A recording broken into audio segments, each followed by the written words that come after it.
Alors bonjour à tout le monde. C'est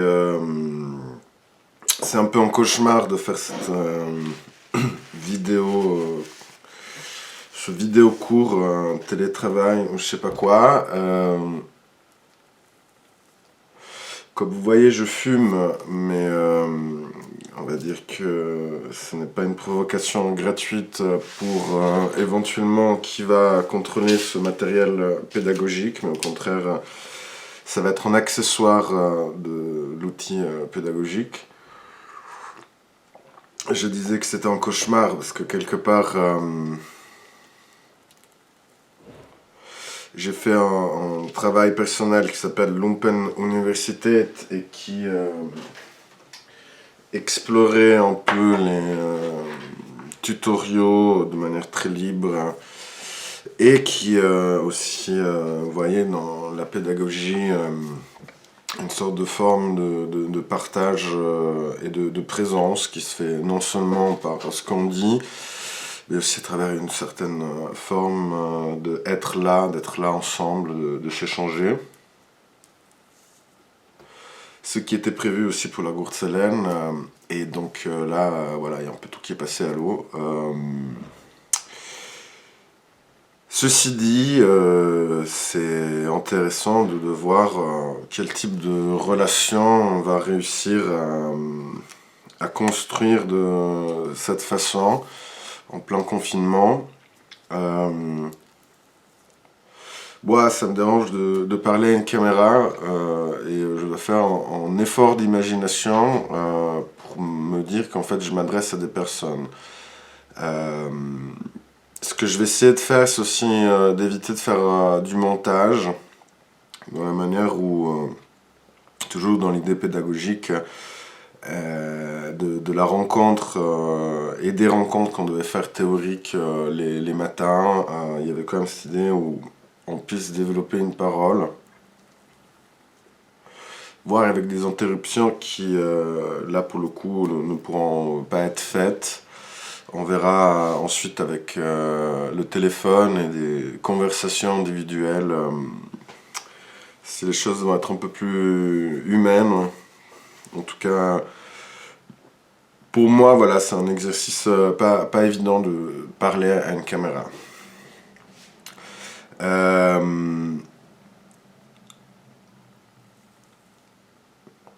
Je vais donc, j'espère, réussir à faire une introduction d'une heure, un peu en reprenant certaines choses qui étaient prévues et d'autres qui ont dû changer. Et aussi de faire un peu un survol sur le Reader Digest qu'on vous a envoyé avec Marjorie et qui est le résumé des textes que déjà on avait vu à Genève, mais qui, un peu par cause de temps et de photocopieuses, on n'était pas arrivé vraiment à distribuer dans un certain ordre. Donc là, merci le confinement pour le coup, ça m'a permis de faire les scans, de m'amuser à faire une sorte de montage. Donc ça se présente un peu comme ça.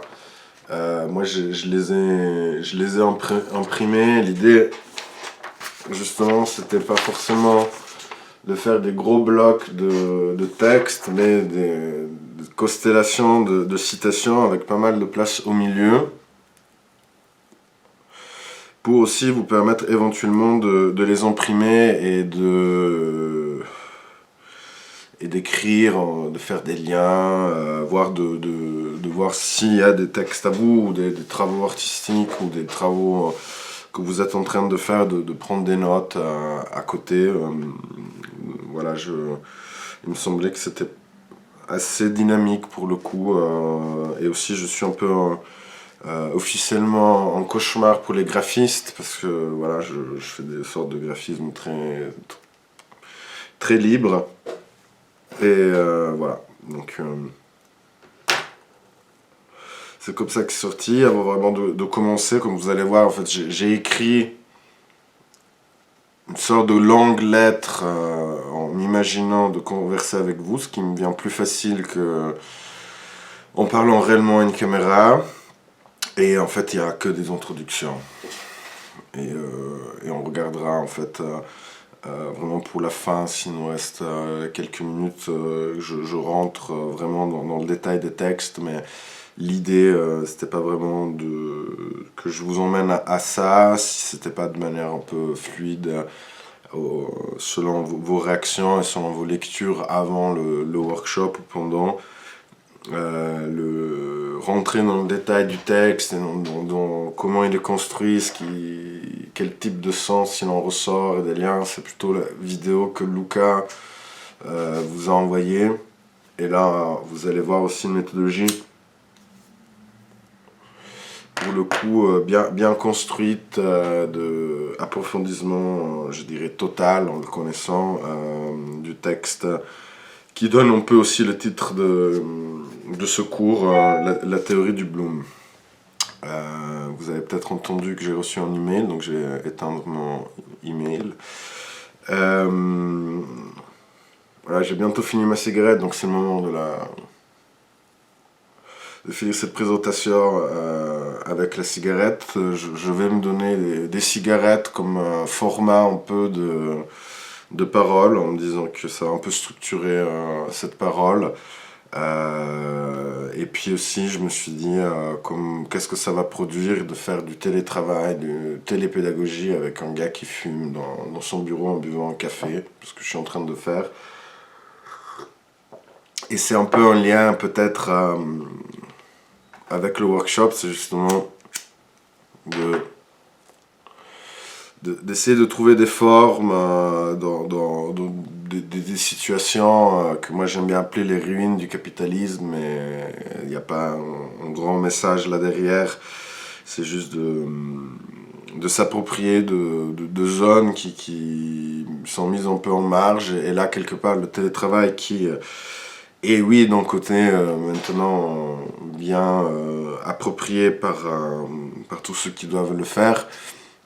Et d'un autre côté, au niveau formel, il n'a pas encore de vraiment des critères.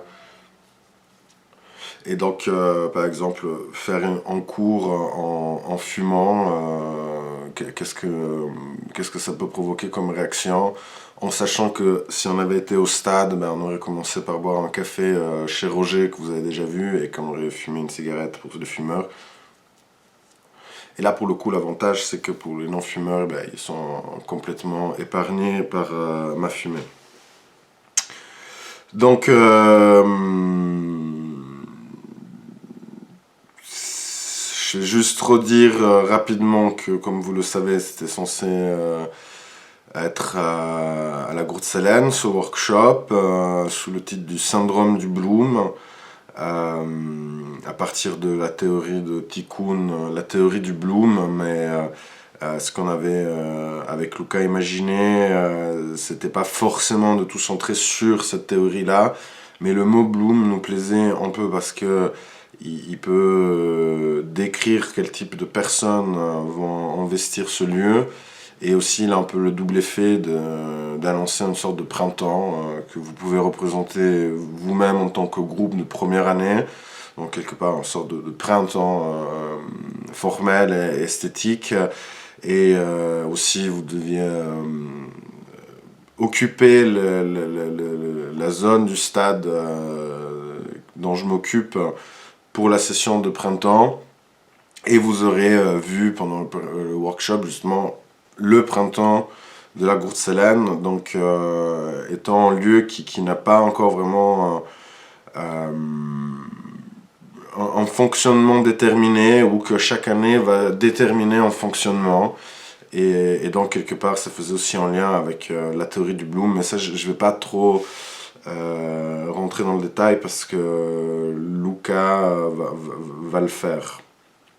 Après, justement, le sous-titre, comme moi j'aime bien dire, forme d'art dans les ruines du capitalisme, c'est justement parce que le stade est une sorte de ruine du capitalisme qui aurait pu rester inoccupé si personne n'avait pensé de l'occuper, et la ville n'aurait pas laissé les associations s'approprier de ce lieu. À Genève, il y a eu par exemple le Stade des Charmilles qui présente quasiment le même dispositif qui était vide pendant 10-15 ans et quelque part justement annoncé, incarner une sorte de ruine comme ça de ce qui peut être le sport, le marché du sport, le capitalisme, l'architecture et compagnie. Donc quelque part, l'idée c'était de faire de l'art dans un lieu hors du commun et pas forcément faire de l'art dans un lieu spécial, mais à partir d'un lieu spécial, essayer de voir quel type de forme pourrait en sortir. Donc quelque part, ce n'était pas de se placer un peu comme un truc décoratif, de faire de l'art dans un décor spécial, mais d'essayer de voir quel type de forme vous auriez capté dans cet événement, dans ces lieux-là, pour le focaliser, construire une proposition artistique. Ce qui m'intéressait aussi, et ce qui m'intéresse maintenant, c'est de vous inviter à construire un regard. Et quelque part, avec ce regard, d'identifier certaines formes qui peut-être existent déjà, mais on leur donne pas assez d'attention, elles sont peut-être en marge, elles sont en forme, mais en fait avec un arrangement de type artistique ou une intervention de votre part, elles peuvent prendre de la valeur, qui n'est pas que marchande, mais de la valeur aussi au niveau de l'expérience, d'échange. Elles ont un potentiel pour créer aussi en échange de réflexion, de discours, etc. Donc je prends le temps de lire en direct, voilà, ça c'est ce truc côté chiant qu'on peut pas faire de montage, mais au moins c'est intéressant d'avoir aussi un moment peu vide dans ces choses-là. C'est peut-être là aussi où je vois un côté d'être pas qu'une machine qui parle qu'une machine.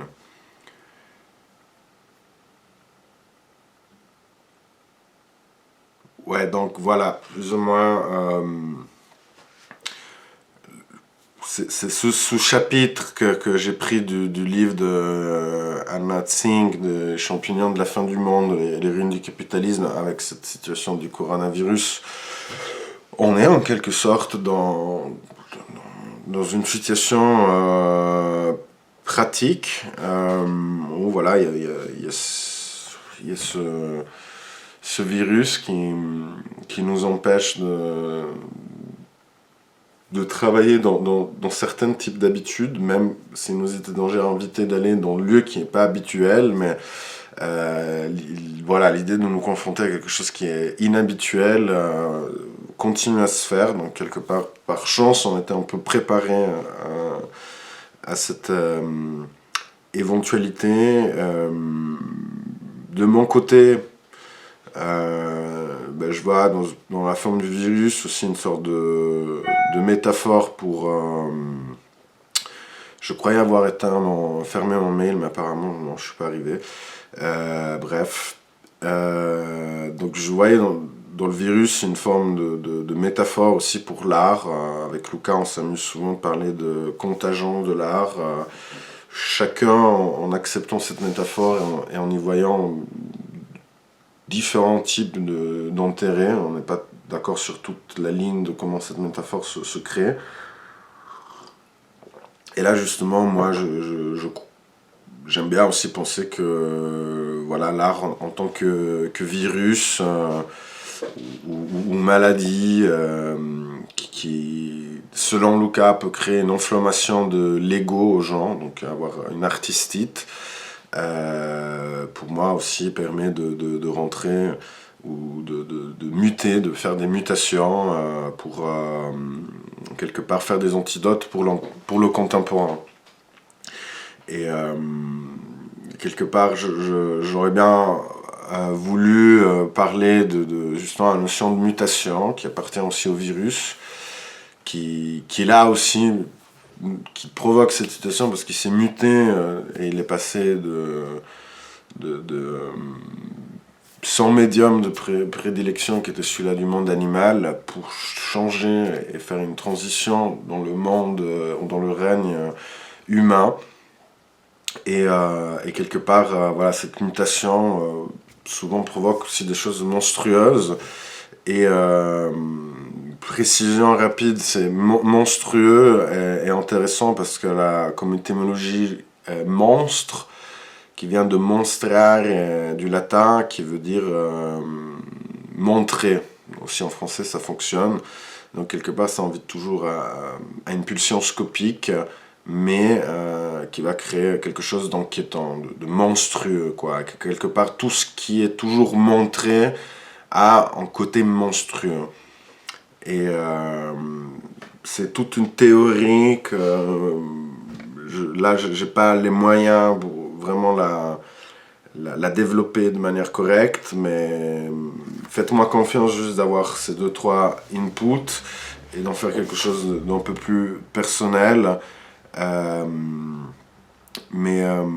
Donc voilà, cette mutation monstrueuse nous sort d'une habitude, et c'est à savoir, nous, comment on va créer une relation avec ce monstrueux. Est-ce qu'on veut le rejeter, ou alors est-ce que ça nous intéresse? Moi, pour le coup, ça m'intéresse beaucoup.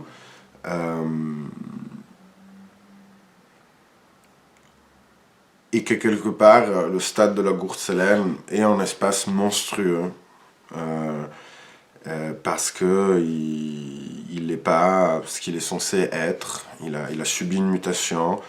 Au niveau social, il est perçu comme une menace pour certains qui aimeraient que soit qu'on le détruise le plus vite possible pour en faire un quartier résidentiel, soit qu'il reste à l'abandon, mais le fait qu'il soit transformé en quelque chose de communautaire, justement cette mutation est vue, perçue comme quelque chose de monstrueux, de dangereux.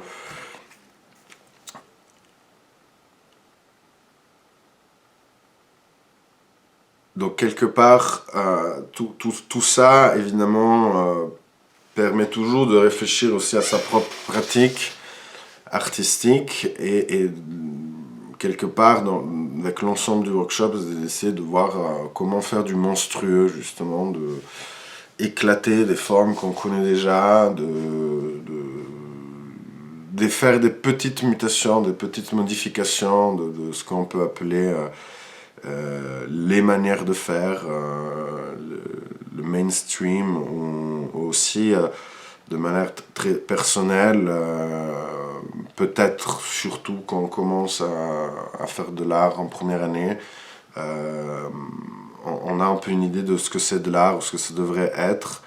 Et en fait, on se rend compte qu'on n'y arrive pas, mais parce qu'on n'a pas envie en fait de faire ce genre de forme qu'on croyait être les bonnes. Et quelque part, on commence à se sentir un peu monstrueux. Et finalement, dans le meilleur des cas, en fait, on se rend compte qu'on va créer une pratique personnelle.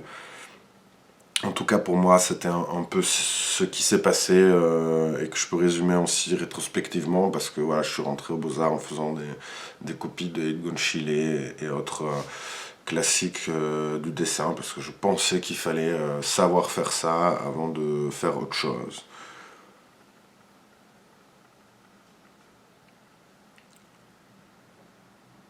Donc je lis un moment. Donc voilà, nous avons, comme le virus, fait une mutation avec Marjorie et Luca. Donc nous sommes passés quelque part en registre scopique, de montrer dans un espace qui était celui-là de la Gurtselem, à un autre niveau de perception, qui est celui-là sonore, de faire entendre.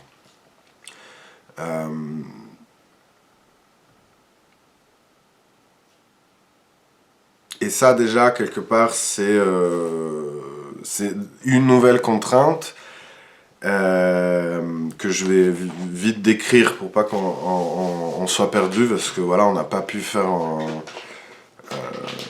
le workshop, dans l'introduction au workshop avec cette idée-là de sonore, donc je vais quand même le faire maintenant, et peut-être je m'aperçois justement que je vais devoir déplacer l'heure que j'avais prévue, mais j'espère de pas trop longtemps, parce que il y a quand même des enjeux qui sont différents, et moi, ça tombe bien, parce que je travaille déjà depuis pas mal d'années avec la radio, et j'étais censé cette année aussi faire des expositions sonores dans l'espace dont je m'occupe en ce moment, pour essayer d'ouvrir justement une perception, une réception de l'art ou de produits ou de production artistique qui ne passe pas essentiellement par le regard, mais qui puisse passer aussi par le sonore, et donc avec tous les changements que ça implique. Parce que vous serez probablement d'accord d'avoir constaté aussi que, de manière générale, l'art passe par les yeux, et ensuite on va peut-être s'ouvrir à d'autres perceptions et sens, mais avant tout on le voit, même quand c'est du sonore, on voit le dispositif sonore, alors que là, avec la radio, on est un peu moins lié à ces choses-là, et justement, on va plus créer du son.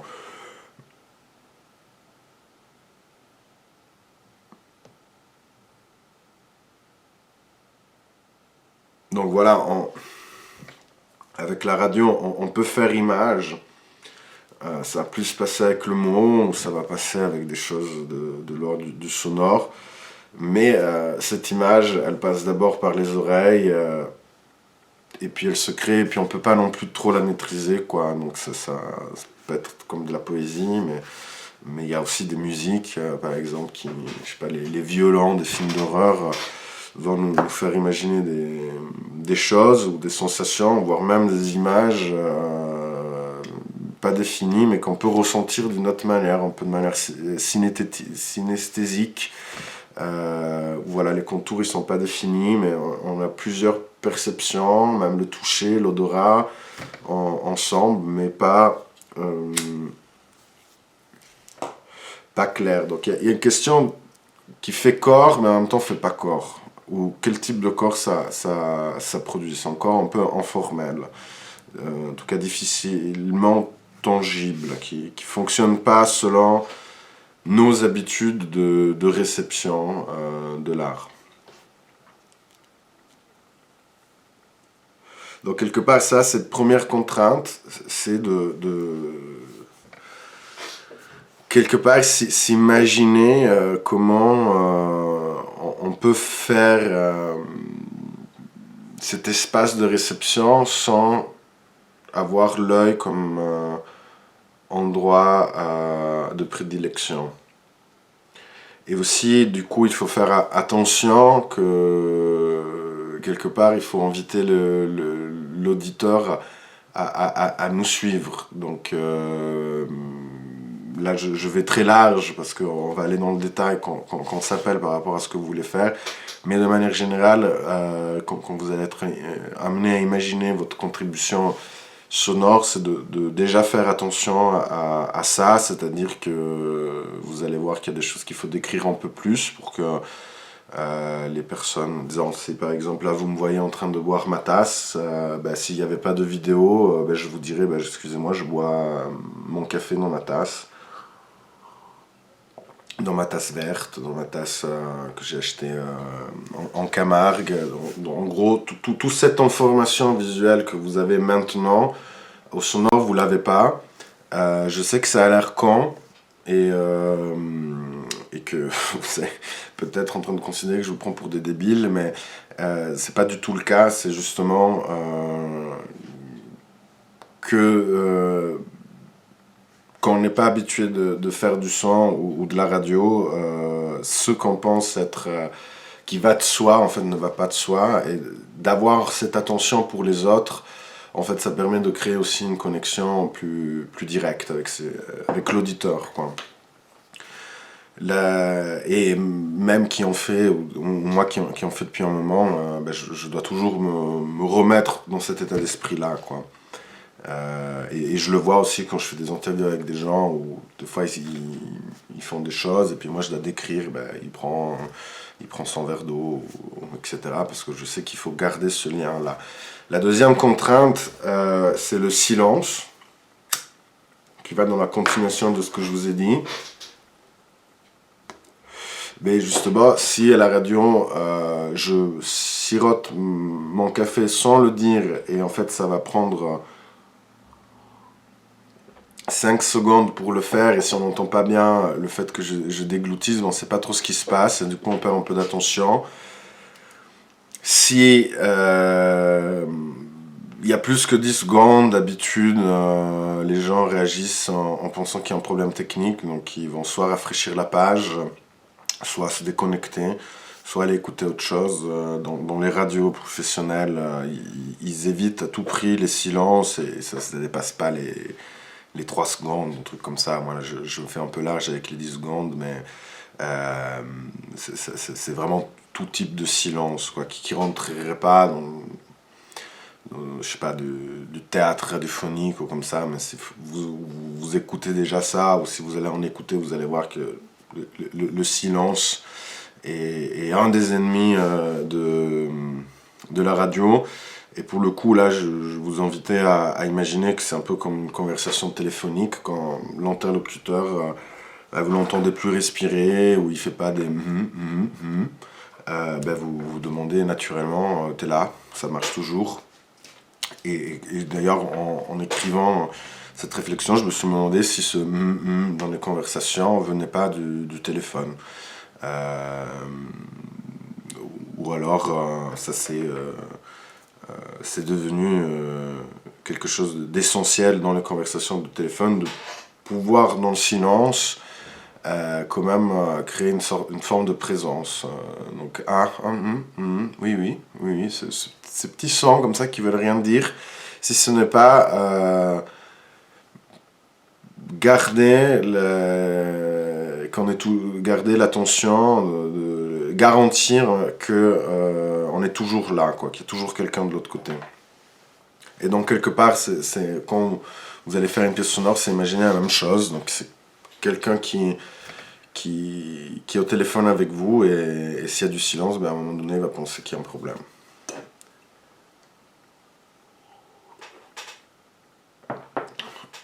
Et puis, la dernière contrainte, c'est celle que moi j'identifie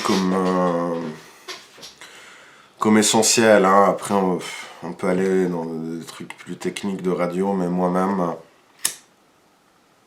j'ai pu me confronter à des professionnels, et puis on n'est pas d'accord, et puis justement, des fois, ça devient un peu trop exagéré, selon moi. Mais parce qu'il y a des techniques de faire radio, techniques d'entretien de l'attention du public, mais on n'est pas du tout dans ce genre de registre. On n'est pas une radio commerciale, et on n'a pas forcément envie, donc voilà, on va pas aller non plus trop dans le détail de ces techniques, à moins que certains d'entre vous aimeraient faire un format le plus professionnel possible. Et bon, dans ce cas-là, on va pouvoir discuter et voir plus à quoi il faut faire attention. Mais du coup, la dernière contrainte, je dirais que c'est la qualité sonore. C'est d'essayer d'avoir un signal clair, de prononcer bien les mots. Là aussi, penser à la conversation téléphonique. Donc, si quelqu'un il commence à avoir un écho, il commence à avoir des petits bugs, on n'entend plus la parole correctement, on a tendance un peu à raccrocher pour rappeler, pour que on arrive mieux à s'entendre, quoi. Donc, c'est ça une autre contrainte que on va essayer de faire de manière très soft. On va peut-être voir dans l'idée de la technique comment faire, et puis moi je vais quand même rééditer vos contributions pour essayer aussi d'harmoniser les volumes, parce que c'est aussi une des choses à laquelle il faut faire attention. c'est justement qu'il n'y ait pas un volume très haut, un volume très bas. Donc les gens qui vont entendre dans la continuité, ils vont devoir passer leur temps à arranger le volume pour pas qu'une fois ils entendent rien, une fois ils soient assourdis, quoi.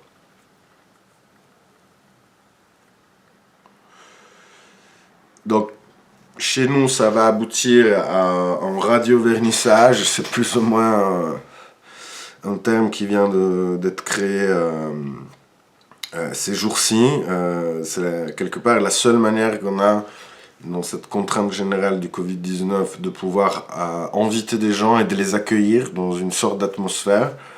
Ce que d'habitude se fait dans un contexte physique, donc c'est soit le White Cube, soit le musée, soit l'exposition dans la cuisine d'un ami, soit le stade. Il y a un endroit où physiquement des gens se rassemblent et que quelque part on fait plus trop attention à ça, mais on essaie quand même que le lieu soit accueillant, où il ait une texture pour pouvoir recevoir l'expérience artistique. Donc le White Cube, tous les murs blancs des galeries comme ça, c'est un peu ce qui a été défini comme décor idéal pour recevoir des pratiques artistiques. À ce titre, vous avez dans le Reader Digest, anthologie des textes, des petits passages de Jacques Rancière. J'aimerais bien le trouver rapidement. Et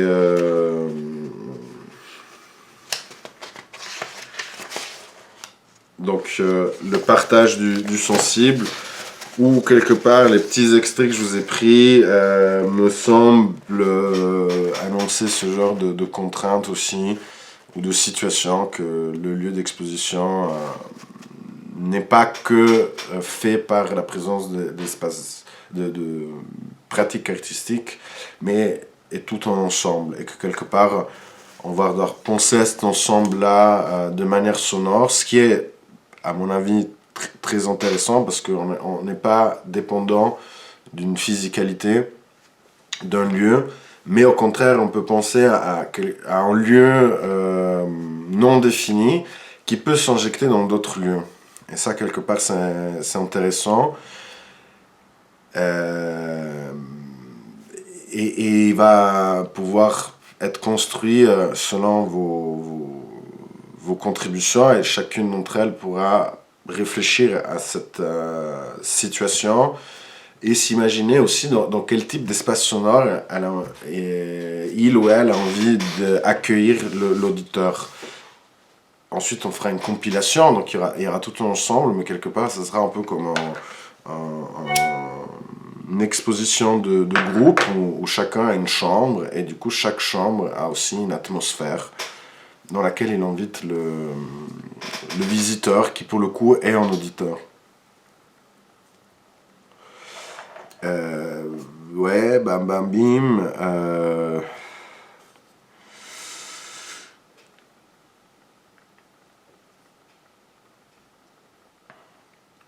Voilà, j'ai pas de. C'est des inputs que je me donne moi aussi pour réfléchir quand je fais des émissions radio ou des pièces radiophoniques. J'ai pas une réponse définitive à ça. Toutes les contraintes que je vous ai données sont des contraintes avec lesquelles on peut jouer. Donc si quelqu'un veut travailler sur le silence, peut travailler sur le silence, bien entendu.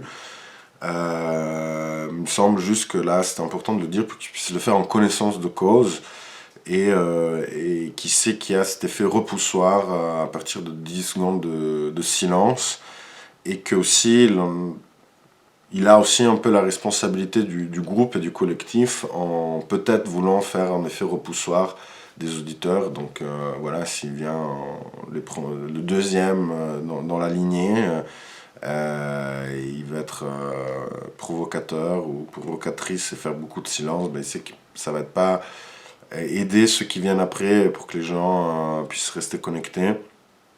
Et s'il a envie de le faire, qu'il le fasse. Vous allez ensuite Voilà, assumez votre responsabilité par rapport à ça, quoi. Mais c'est possible de faire une pièce très conceptuelle où ça fait silence, et puis un bip sonore, et puis deux bips, et puis du nouveau du silence, et puis de dire qu'en fait ce qui vous intéresse c'était de marquer des pauses de silence, et que voilà, c'est une manière de repousser les contraintes, quoi.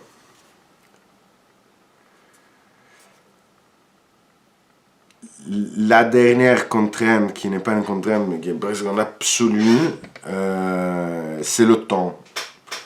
Ça veut dire que la radio est directement liée au temps qui passe. Comme la vidéo que je suis en train de faire et que je vois que j'ai déjà fait 35 minutes et je me demande si j'ai réussi à dire quelque chose de sensé en 35 minutes.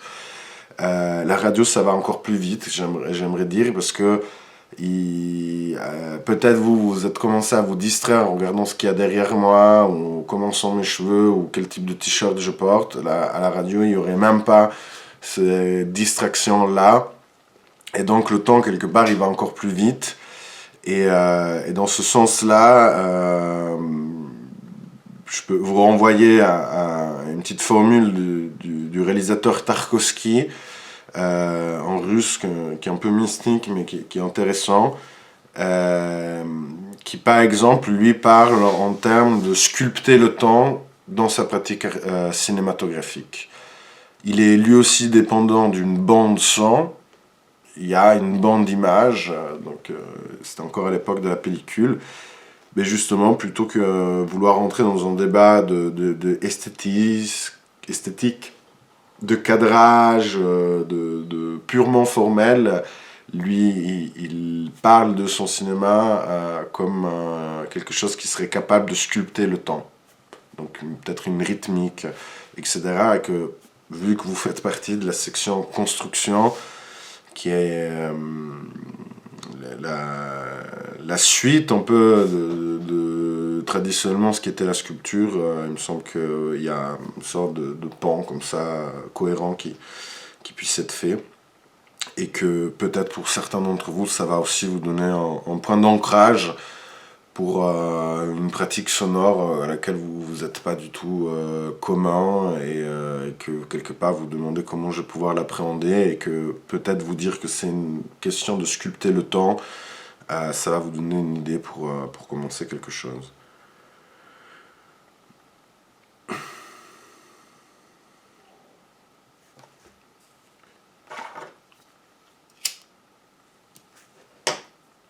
Je regrette de ne pas avoir fait une thermos de café, et j'ai pas envie de faire une pause pour aller m'en refaire un. Ça va être votre chance, c'est de pouvoir m'arrêter à chaque moment pour faire autre chose.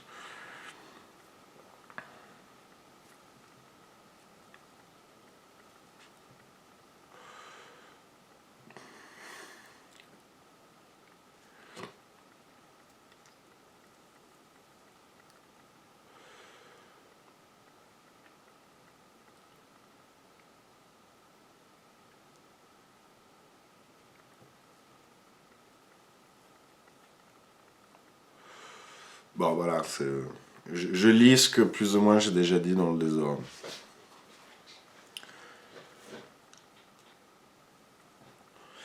Alors bon, je voulais plus ou moins commencer par parler de ça. Je sais ce que j'écris, et je sais déjà que j'ai bien divagué, donc accordez-moi encore 30 secondes pour essayer de rechoper.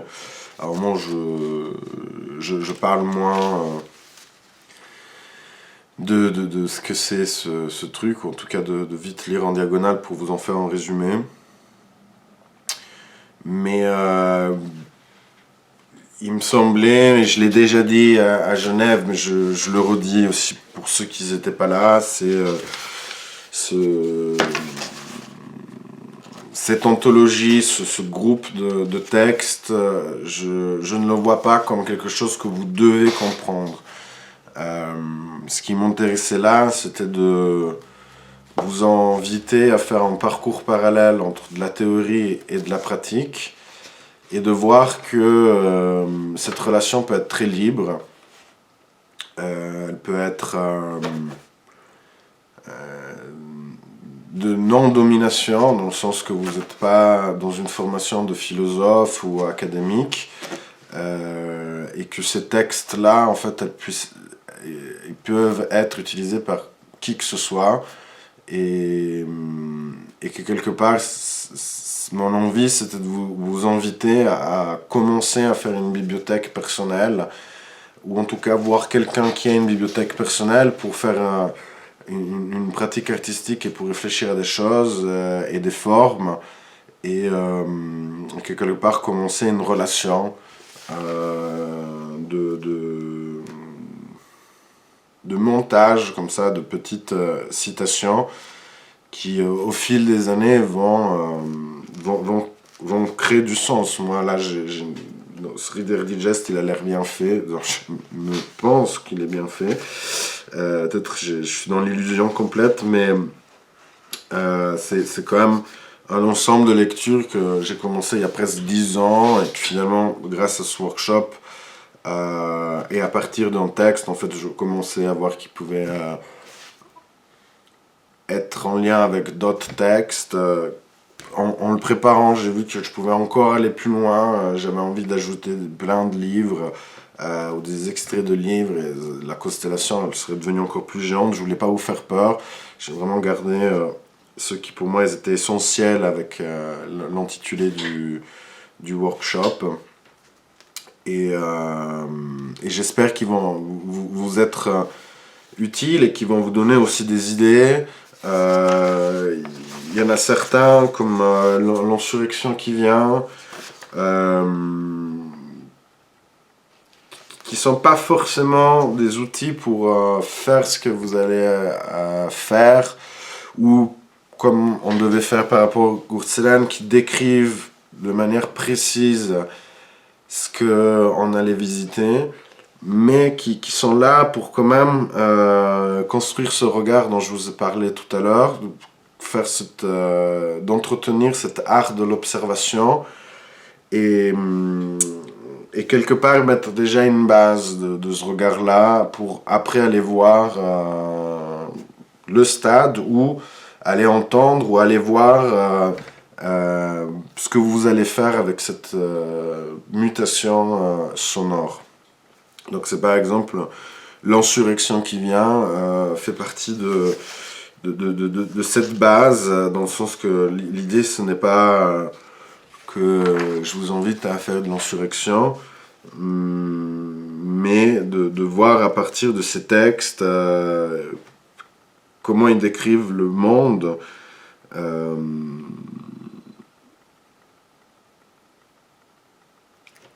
et d'en prendre aussi inspiration pour les adapter à des choses plus personnelles, quoi.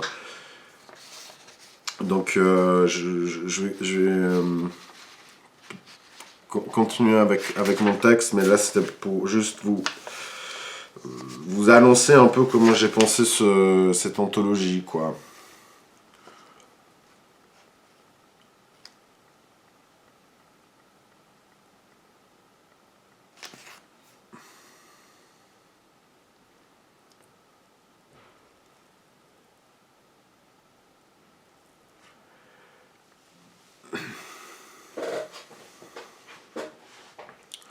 Donc,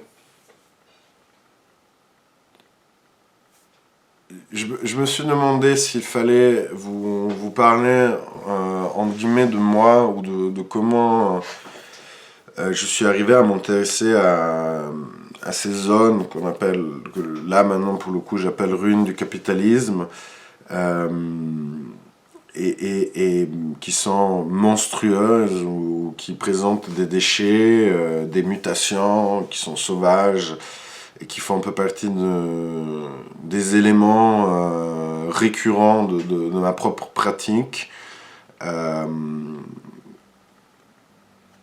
Et je dis ça pour deux raisons.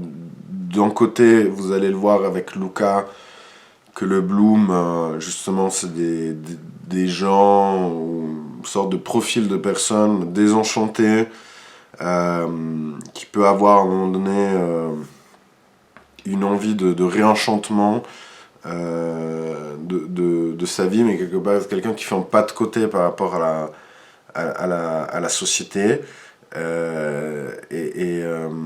Moi, quelque part, c'est aussi un peu ce qui j'étais poussé à faire de manière spontanée. Par exemple, en arrivant à Genève, il y a tous les squats qu'ils avaient fermés, il restait pas beaucoup d'espace d'art. Et donc, quelque part, comment créer des espaces où je puisse m'exprimer ou présenter des choses qui nécessitaient de l'espace. Et donc, un peu tout naturellement, j'allais visiter des chantiers ou des terrains vagues. Et c'était autant des espaces rejetés par une certaine attention mainstream, où on pensait qu'ils servaient à rien, et autant des espaces de grande liberté, quoi. Et ceci, je l'ai aussi développé avec des objets qui sont plutôt de l'ordre de ce qu'on appelle le cheap. J'ai une certaine affection pour des objets pas chers, fabriqués en Chine, souvent en 50% dans les supermarchés. Et que quelque part, je me retrouve aussi dans ces objets-là, presque en tant que personne ou de génération. On parle de génération EasyJet, mais quelque part, ça veut dire aussi une génération low cost. Et, et quelque part, voilà, je me suis retrouvé dans ces objets-là et je les affectionne. Aussi avec un certain degré d'humour, hein, mais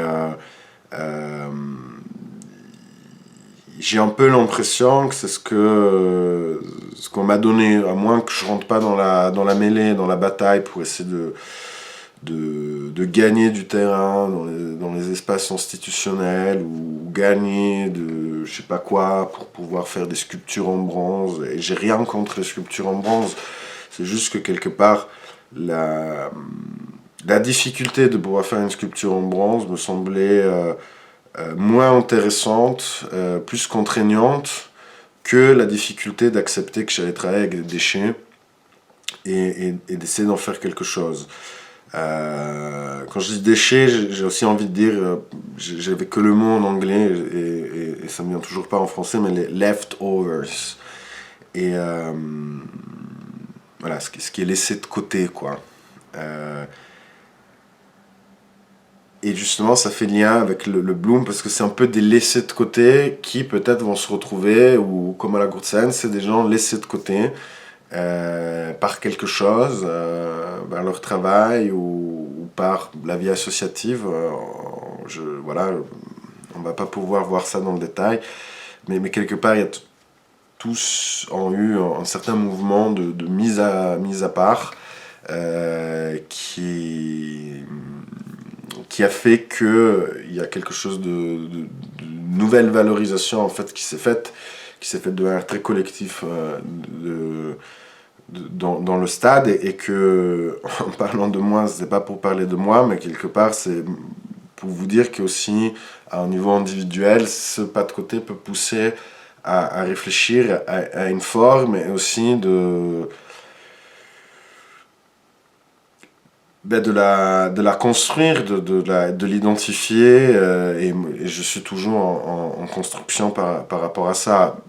La radio et l'espace sonore est aussi pour moi un espace de liberté parce que ça me permet de ne pas devoir dealer avec une énorme tradition artistique que souvent il faut dealer pour d'autres pratiques et que quelque part pour moi ça l'énergie qu'il fallait mettre à comprendre les autres était trop grande par rapport à ce qui était me comprendre ou comprendre ce que j'avais envie de faire. Ça aussi, je le dis pour vite vous renvoyer du coup à deux textes. Un, c'est celui-là du champignon de la fin du monde, qui est une pratique du regard plutôt anthropologique, qui justement regarde ces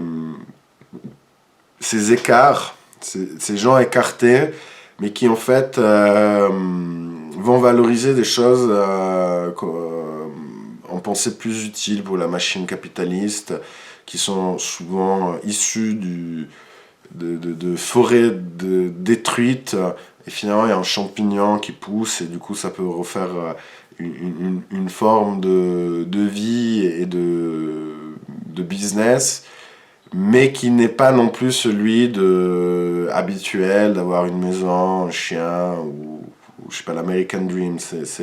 Il y a un autre type d'American Dream qui est celui de la liberté, mais aussi assez précaire. Et quelque part, là où l'exploitation forestière a abandonné les lieux, ben, en fait, il y a eu des gens qui ont pu retrouver comment survivre ou créer une économie justement les leftovers. Et la deuxième chose, c'est, vous l'avez dans le texte de Franco Berardi de Uprising, qui est une mini citation, parce que je voulais juste vous inviter à peut-être une curiosité par rapport à ce mot, parce qu'il y a d'autres trucs dans Franco Berardi qui m'intéressaient là pour vous, mais c'était la notion de cosmos, qui vient de Joyce à la base, qui est reprise par Félix Guattari et Deleuze, qui sont deux...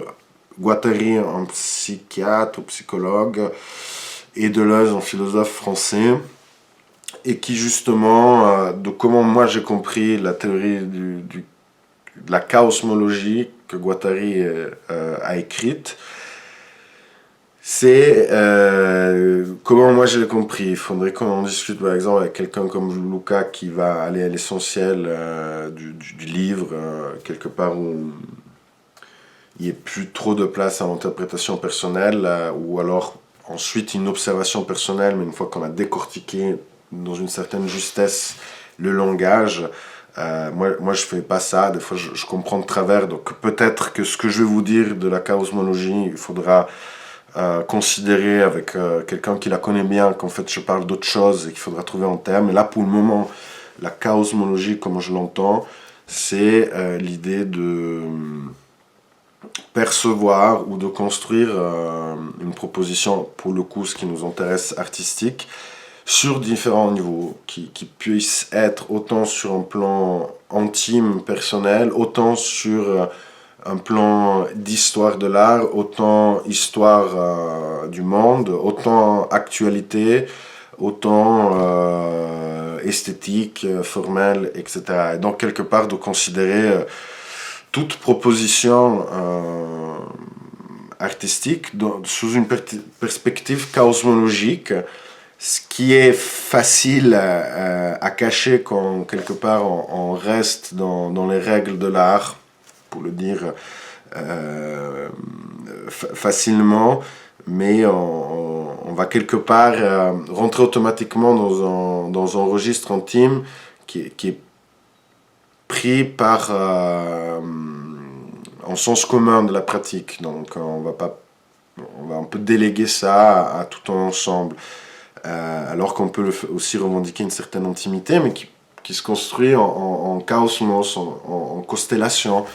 Et du coup, presque la proposition, elle est entre tous ces éléments-là. Et du coup, c'est par rapport à ce que vous allez devoir faire ces prochains jours, c'est de vous laisser aussi cette liberté-là de peut-être partir par quelque chose de très intime, ou peut-être de théorique ou de très conceptuel, mais du coup de faire avancer ces choses sur plusieurs fronts. Donc si on part du conceptuel, en fait, peut-être se demander pourquoi on a besoin d'un conceptuel maintenant, mais vraiment au niveau personnel, en quoi ça nous rassure. Alors que si on veut partir d'une idée d'intime, ben, à quoi ça fait écho cet intime, parce qu'on n'est pas le seul à avoir eu cet intime-là, ou cet intime-là a déjà trouvé une forme à laquelle on peut se relier, et du coup d'en faire une architecture, une structure, et du coup une proposition qui n'est pas absolue, n'est pas absolutiste,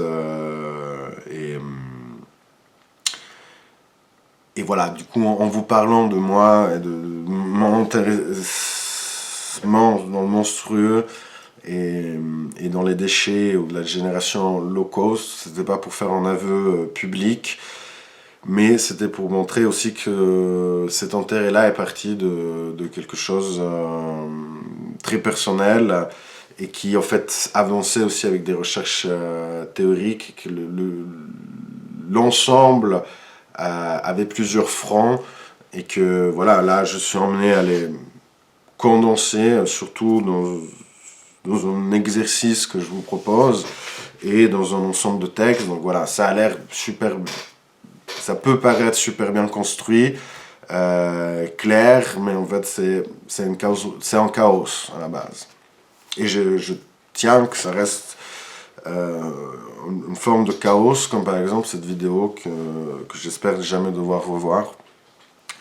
Mais il y a un peu l'idée aussi de la compilation que nous allons faire, proposer en radio. J'espère que voilà, elle aura un côté chaosmologique du chaosmos que nous allons constituer pendant ces prochains jours à distance, et qui vont se retrouver sous cette forme.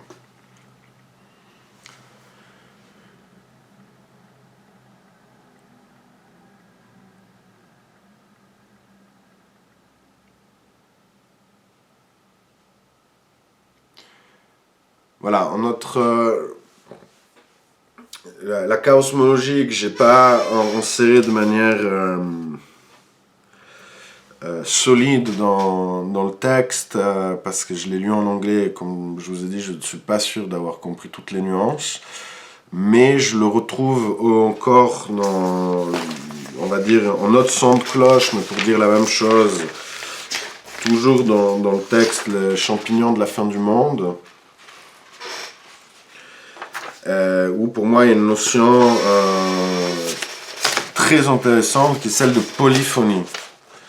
Alors moi quand j'étais étudiant on parlait de polysémie, et quelque part je préfère polyphonie, dans le sens que la polyphonie elle n'est pas forcément harmonieuse, que c'est plusieurs sons qui coexistent, qui des fois se retrouvent dans un truc plaisant par rapport à nos oreilles, et qui finalement se divergent et qui repartent, et puis ils se remélangent, etc. Et que ça fait une espèce de chaos pour nos perspectives, parce que de minimum de connaissances que j'ai par rapport à les musiques en ethnologie, c'est que par exemple la polyphonie était plutôt très courante pour l'être humain, et que c'est plutôt avec le christianisme qu'on essaie de régler, de faire ces harmonies, de voir comment elles fonctionnent, ce qui était un peu casuel ou ressenti, émotionnel, spontané, a été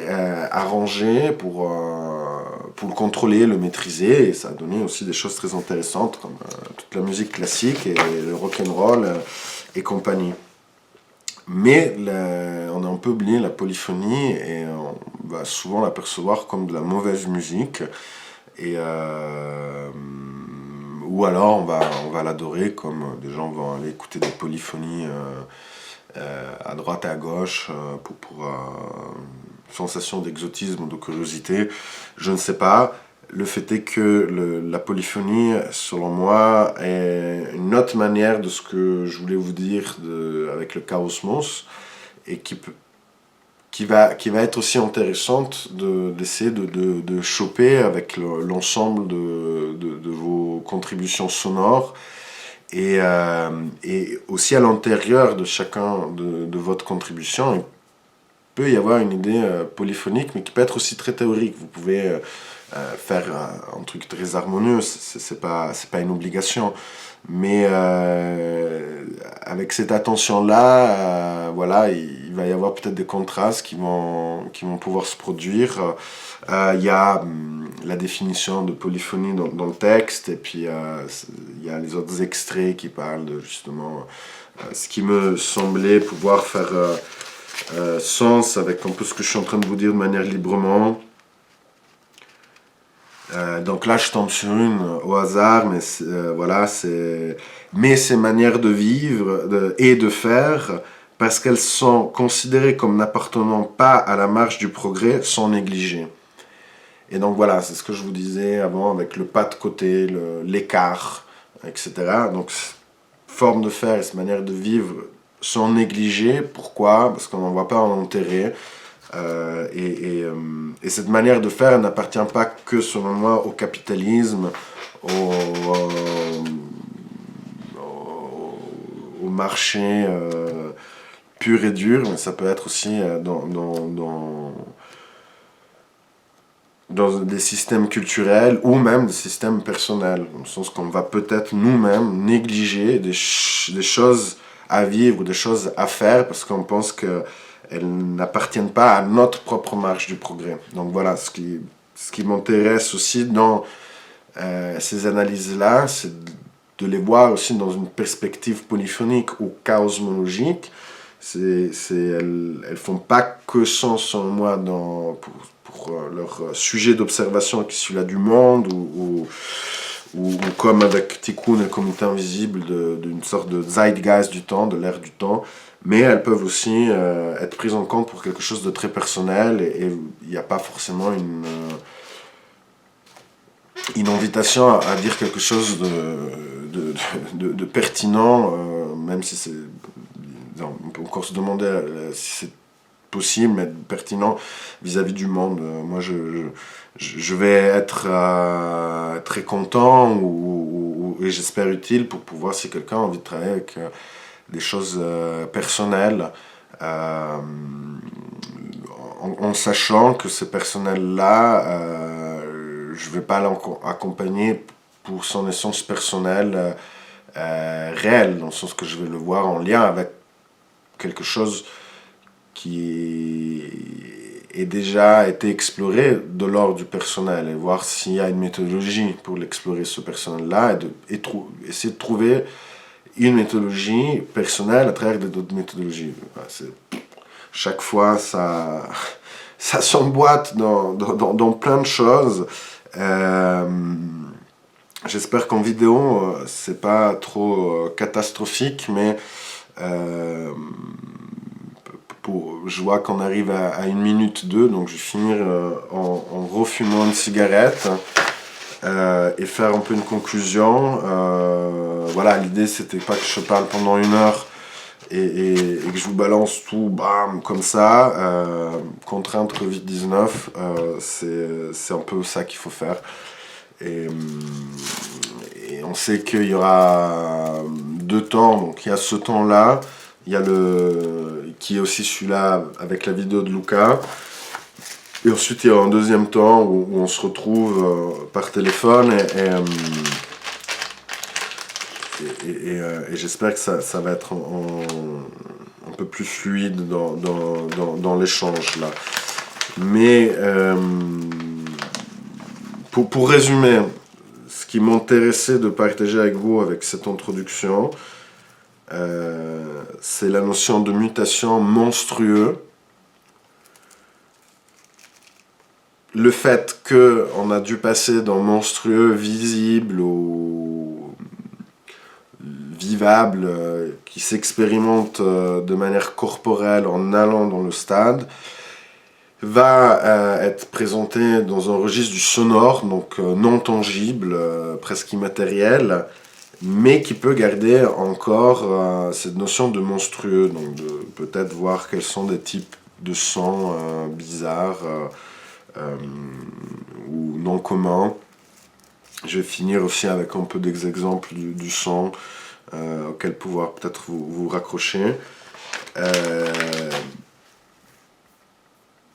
À partir de ce monstrueux mutation, de rentrer dans la notion du bloom, donc c'est pas d'écart ressenti et décrit par la théorie du bloom, le comité invisible. Je vous ai aussi mis Krakauer, l'ornement de la masse,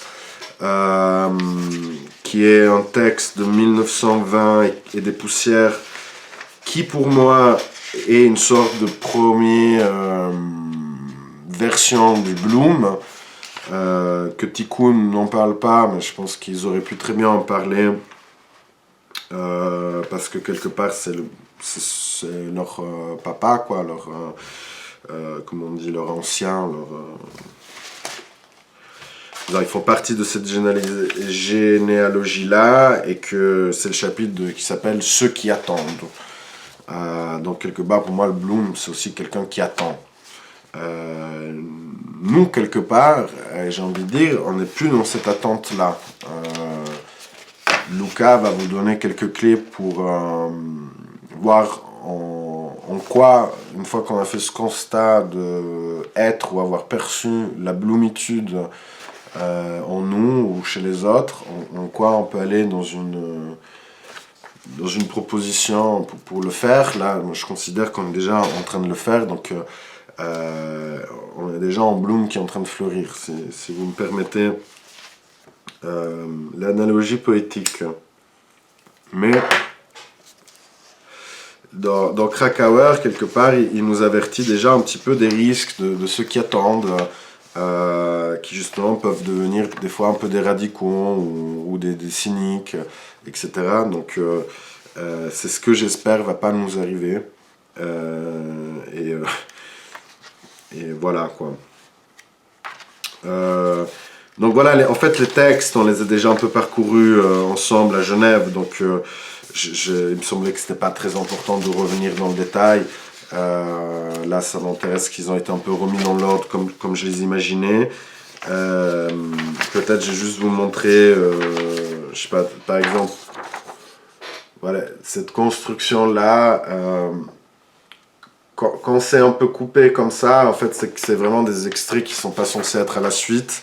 Donc c'est une suite que moi je propose et que j'espère qu'il fasse sens ou qu'il y a des renvois, mais il y a des pages entre ces morceaux de texte-là. Donc c'est déjà une construction à moi. Alors que des fois, il y a des blocs un peu plus construits que j'essaie de trouver. Par exemple là, voilà. Là, par exemple, ben, ça c'est qui se suivent. Donc peut-être des fois je les ai coupés parce que je sais pas, il y avait un blanc au milieu et puis j'avais besoin d'espace. Ou voir aussi qu'il y en a certains, il me semble, qui par exemple sont à la même page, mais j'ai coupé des phrases, donc ils sont quand même dans une suite, c'est pas de page 50 à page 70, et j'essaie d'en faire des analogies. Mais l'idée, voilà, c'est de recomposer le texte de ces trucs écrits par des auteurs, de me les rapproprier aussi pour faire en sorte de sens qui nous sert à nous. Donc je vais être content si quelqu'un les lit et ça peut être vous servir. Comme je disais, ça m'intéressait de voir vous aussi si vous avez des textes ou des citations comme ça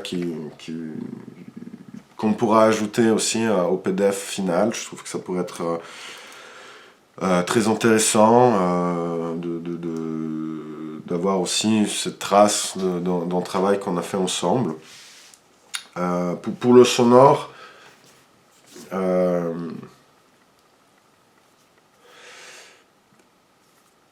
moi je pense que vous pouvez vous dire dans l'idée que c'est entre 5 et 8 minutes chacun la contribution, parce qu'on est 10 ou 15, je sais plus, donc ça fait déjà presque 1h30 si chacun a plus que 5 minutes.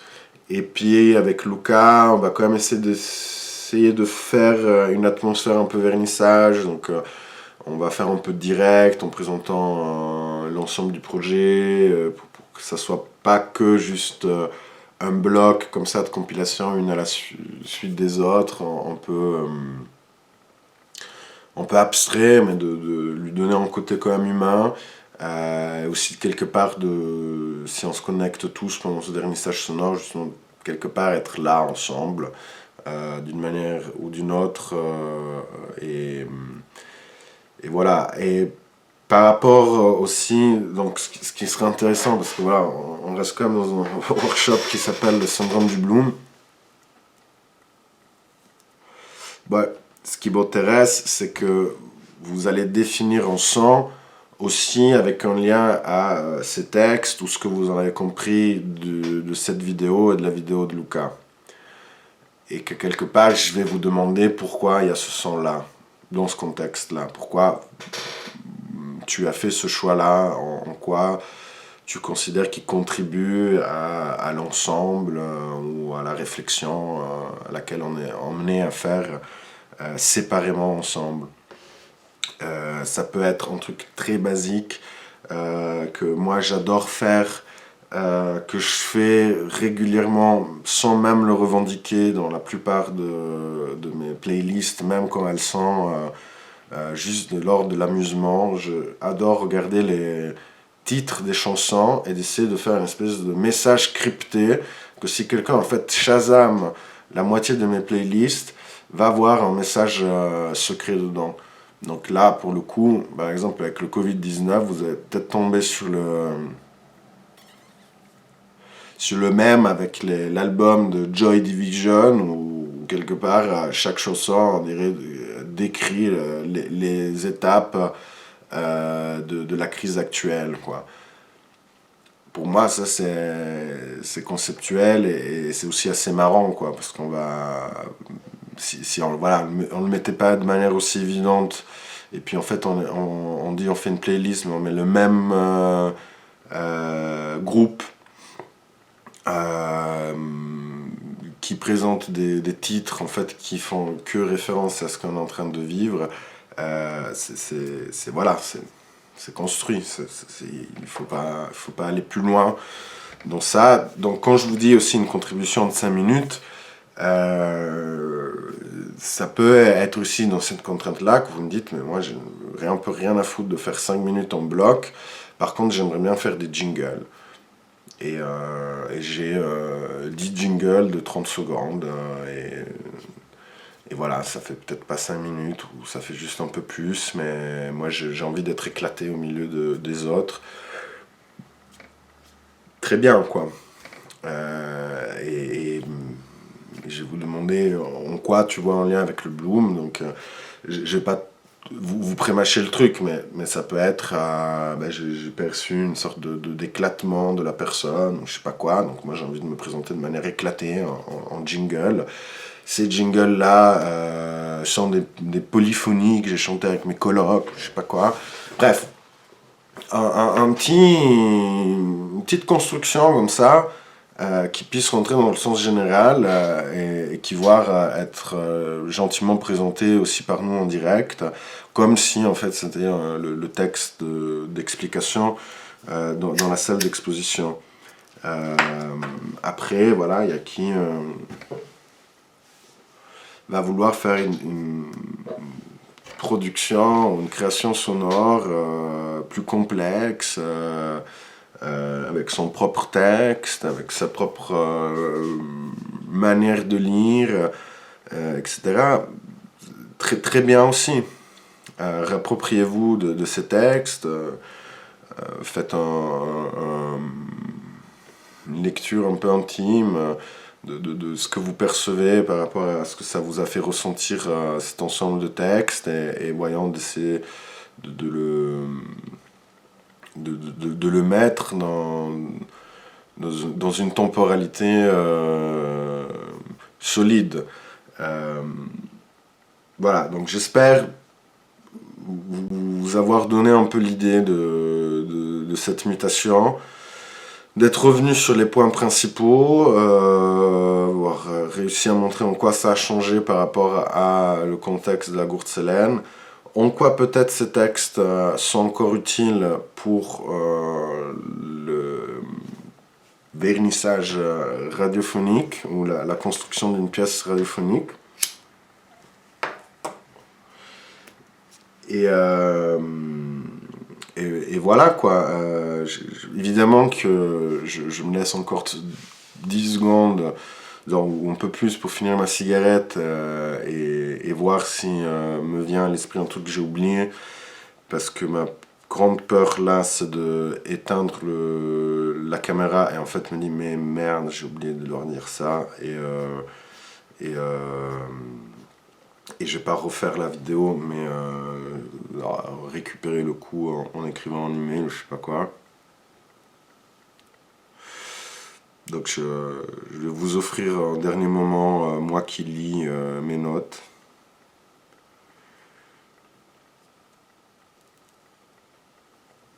Allez, pourquoi pas, je finis sur encore le champignon de la fin du monde, mais peut-être aussi ça résume un autre point que je voulais vous dire, aussi avec la recherche de déchets et tout ça. C'est que par exemple, là, le champignon, ils savent pas le faire pousser en cultivation, quoi. Ils n'arrivent pas à provoquer son développement. Ils peuvent que le recueillir quand ils ont détruit la forêt. Donc quelque part, ils sont obligés de détruire la forêt, mais des fois, ils sont même pas sûrs que le champignon vienne. Donc c'est un truc un peu incontrôlable. Et que pour moi, fait un peu image à ce que peut être aussi une forme de production artistique. C'est-à-dire que des fois, on provoque sans bien le savoir quelque chose aussi de l'ordre de la destruction qui va faire émerger une autre forme de vie, une autre forme artistique, et qu'en fait c'est ça qui va nous intéresser, mais on ne sait pas trop non plus comment on peut la contrôler, et que quelque part il faut un peu la suivre, et suivre son développement d'une manière passive mais active, quoi. Et moi, ça, j'aurais pu vous mettre des passages par exemple sur la permaculture qui a que sa version japonaise a aussi une forme de zen où justement ça parle de la, je sais pas comment dire ça, mais du non-faire, quoi, de être dans le non-faire, mais en même temps on fait beaucoup. Seulement quand on va regarder la plante, comment elle se développe, on va travailler avec la plante, les conditions avec lesquelles la plante se développe, pour essayer ensuite de construire en ensemble des conditions pour que cette plante puisse faire ce travail au mieux. Et voilà, quelque part, ça peut être d'inspiration pour des pratiques artistiques ou peut-être qu'il ne faut pas trop travailler sur l'objet en lui-même, mais que des fois, il suffit de lui créer les conditions pour que cet objet-là, en fait, il fasse ce qu'il a à faire. Et puis ça peut aller dans l'ordre du macro jusqu'au micro, entre juste ta position de couleur, ou je sais pas quoi. Je vais finir encore par un exemple. Disons là, je pourrais me lancer sur 2 heures de discussion et je partirai dans tous les côtés. Donc c'était juste pour dire un peu cette idée de contrôle, non-contrôle, quoi, de jouer en fait avec cette envie de contrôler la forme, de la maîtriser, quelque part d'être dans l'art de la maîtrise ou alors dans l'art de l'observation, mais la maîtrise de cette observation, d'être un peu dans un dialogue, quoi. Je fais finir avec un exemple pour peut-être certains d'entre vous qui s'intéressent pas au sonore, qui sont un peu perdus et comme ça. Ils sont peut-être frustrés de ne pas pouvoir faire un truc manuel, mais je sais plus quel est le nom de cet artiste conceptuel des années 60, peut-être Marjorie, si elle voit cette vidéo, elle va se foutre de ma gueule parce que je sais pas le nom de cet artiste qui est très connu. Mais par exemple, il y a eu une pièce sonore de lui dans le musée où, je sais pas, c'est une boîte en bois et puis en fait ça diffuse le son de lui qui construit la boîte en bois. Donc, pourquoi pas, quoi. Ça va être du sonore, ça va rentrer dans l'ensemble. Ce qui pour moi, cette pièce-là marche mieux que pour une pièce radiophonique, mais peut-être que je suis limité, ou il faudrait trouver comment la présenter, c'est qu'elle est présentée quand même dans un white cube, donc la banalité de la boîte blanche offre la réception du sonore, mais on va la voir avant, on est encore dans le registre du je rentre, je vois, je perçois. Il y a un dispositif sonore que je peux regarder ou m'en apercevoir. Alors que là, avec la radio, il n'y a plus ça, quoi. Et donc, c'est de voir aussi qu'est-ce que ça va produire, de peut-être bricoler ou construire un truc sans jamais pouvoir le voir, et juste avoir du son de fabrication de quelque chose qu'on va que percevoir de manière sonore dans sa construction. Et ça peut être aussi une pièce qui va rentrer très bien dans le cadre de l'émission de radio, qui va peut-être vous servir parce que vous allez quand même avoir un objet fini à un moment donné que vous allez présenter dans le registre de je sais pas quoi, vous êtes emmené à montrer à vos profs de manière concrète, ou alors vous allez refaire un truc du genre, ou entre guillemets classique d'histoire de l'art, où il y aura la pièce faite, visible, et le son de comment la pièce a été faite, et ce son, je sais pas, il sera présenté d'une manière ou d'une autre. Donc voilà, je peux pas vous donner la référence, mais c'est aussi une manière d'utilisation du son. Donc voilà, j'espère que vous avez des idées, quoi, que vous avez des envies. Si quelqu'un est perdu, qui trouve que qu'il est à côté de la plaque, mais dans le sens que je le suis moi aussi pour lui ou elle, on s'appelle, quoi.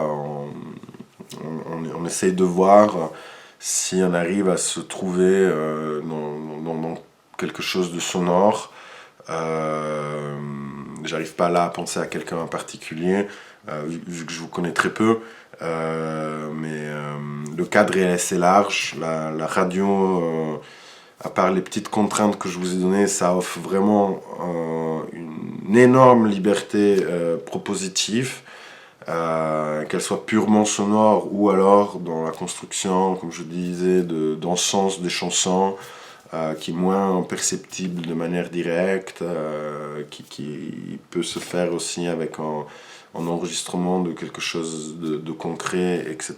Donc je pense qu'on va quand même réussir à trouver pour chacun quelque chose qui va pouvoir se concrétiser, quoi. Et puis voyant ensemble toute cette expérience que ça va donner, parce que comme je le disais à Genève, c'est le premier workshop que je donne, et en plus je dois aussi le faire en télétravail, ce qui je ne m'attendais pas à faire, et que le workshop est aussi construit dans une dynamique de se voir à Bienne, d'avoir une sorte de quotidien de 3-4 jours, où il y avait toutes des choses qui pouvaient se faire en dehors du simple vous donner un message et vous le recevez, etc. Mais donc c'est double première fois, pourquoi pas.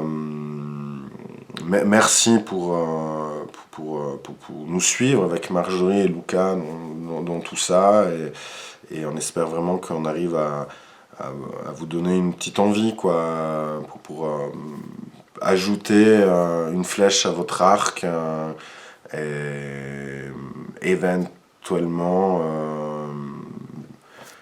vous pousser à voir votre pratique habituelle d'une autre perspective, de la solidifier, peut-être même en rejetant cet exercice, en tout cas en le faisant, pour comprendre que ça va être plus jamais ça ce qui va vous intéresser, et ça fait partie le parcours de chacun.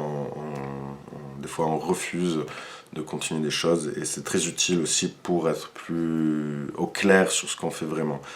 Donc voilà, je vais finir cette vidéo maintenant. Merci d'avoir passé ce moment café clope. Je pense que vous allez me regarder demain matin, donc ça va peut-être faire écho à certains d'entre vous. Et puis on s'appelle par téléphone. Bon confinement, bonne lecture, bonne santé surtout, et à tout bientôt. Et là, je vais éteindre le bouton REC.